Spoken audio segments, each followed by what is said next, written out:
Efura TV amóhùnmáwòrán ìṣe àti àṣà àwa ènìyàn dúdú tó sì ti kalẹ̀ sílùú Sàkété.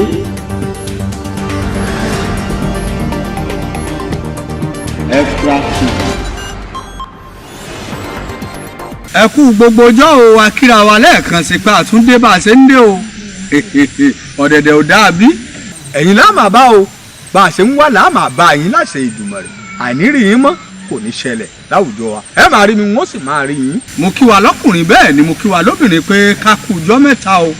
Mo kọ́ nílé mo kálejò, mo kọ́ tọ̀kùlú ìlú, mo kọ́ ọmọdé ìlú, mo kọ́kùnrin ìlú. Bẹ́ẹ̀ náà ni mo kóbìnrin ìlú pé ẹ kú dédé wòyí. Orí ìkànnì Efura TV làwà, ibẹ̀ náà làgbé ń dábí ẹdun táàrùn ọ̀bí òwe. A tún ti dé bí a ṣe ń dé. Àwa ni ó máa wá, ẹ̀yin náà lá sì máa bá. Àwa ṣèbà kọ́dà ṣèbà ṣẹ̀dá, àṣèbà orígun mẹ́rin àgbáyé ìbọn olúbíkì ìbọn ọ̀sán ìgbèkì. Wọ́n olúbíkì lọ́kọ́jọ́ ọ̀sán ìgbèkì lọ́kọ́ agbọ̀rùn pa ní ṣàwòdì lèwe. Òrí báyìí ní ṣàwòdì ìlú gbogbo ewé tá a bá jẹ́ yóò máa jẹ́ o láṣẹ Elédùmarè. Ewé tá a mú wá lọ́tẹ̀ yìí rè. Adé sórí ètò Ewé Ati Egbo fún wúlò ọmọ ẹ̀dá èèyàn tá a fi máa jàǹfààní ìra wa. Ohun tá a mú wá rèé, ẹ wò dáadáa, ewé yìí ni wọ́n ń pè ní ewé àgbo. Kí mo pè é? Lòmí ìpàbò. Rárá o, ṣẹ̀rẹ̀wé ìbò ṣe kéré tó yìí, àtàtò bẹ́ẹ̀ náà ni ọdún. Àwọn àgbàlagbà a máa pé panumọ́ àbò ìjábò wíjọ́ ewé tí ń jẹ́ bẹ́ẹ̀ rèé. Ṣé ẹ ti rí dáadáa? Bẹ́ẹ̀ bá bèrè ẹ̀ rí sí. Ewé tó fẹnu jọ náà ó fẹnu jọ ewé gófà. Ó jọ lóòótọ́ ṣùgbọ́n ó yàtọ̀ síra wọn. Ẹja mú báyìí fún lọ àwọn ọmọkùnrin bóyá kò ṣe bọ́ìsì o kò ṣe àgbàlagbà tó ti di pé ó ti bàlágà tó ní obìnrin ńlé. Tá a bá sọ pé a lè pè ní afami, a lè pè ní afatọ̀, ẹ ti mọ̀ pé tí mò ń sọ̀rọ̀ sí ẹ bá ń jẹ́ wéyìí kó pọ̀ díẹ̀, ẹ bá mú abọ́ kan kẹ́ ẹ bomi sí kẹ́ ẹ wá gbo ewé yìí dáadáa. Ẹ wá omi ìwọ̀nba níwọ̀nba bíi kọ́ọ̀pù méjì àbí jù bẹ́ẹ̀ àbí kẹ́ ẹ gún dáadáa kẹ́ ẹ wá kò sí kẹ́ ẹ kò kẹ́ ẹ rin.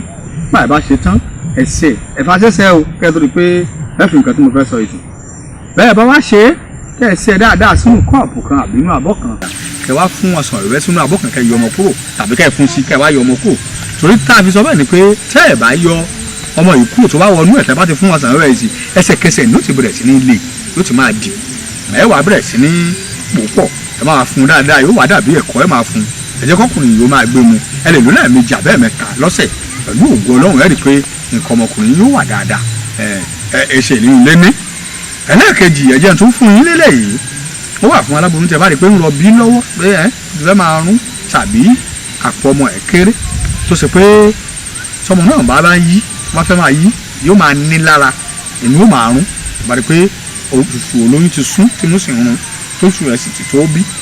Ẹ tún ṣe bákan náà kẹgbọmọ yóò ọmọ náà yóò bí nírọ̀rùn níwọ̀ ọwọ́ rẹ̀ sẹ̀ agbóhùn ìyá agbóhùn agbára Elédùmarè agbára Ọlọ́run tó dá Ewé Àti Egbo bẹ́ẹ̀ ni ó rí o ẹ bá sà bẹ́ẹ̀ ni ó máa rí.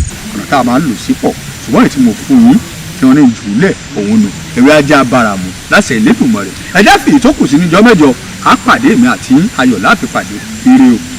Efura TV amóhùnmáwòrán ìṣe àti àṣà àwa ènìyàn dúdú tó sì ti kalẹ̀ sílùú Sàkété.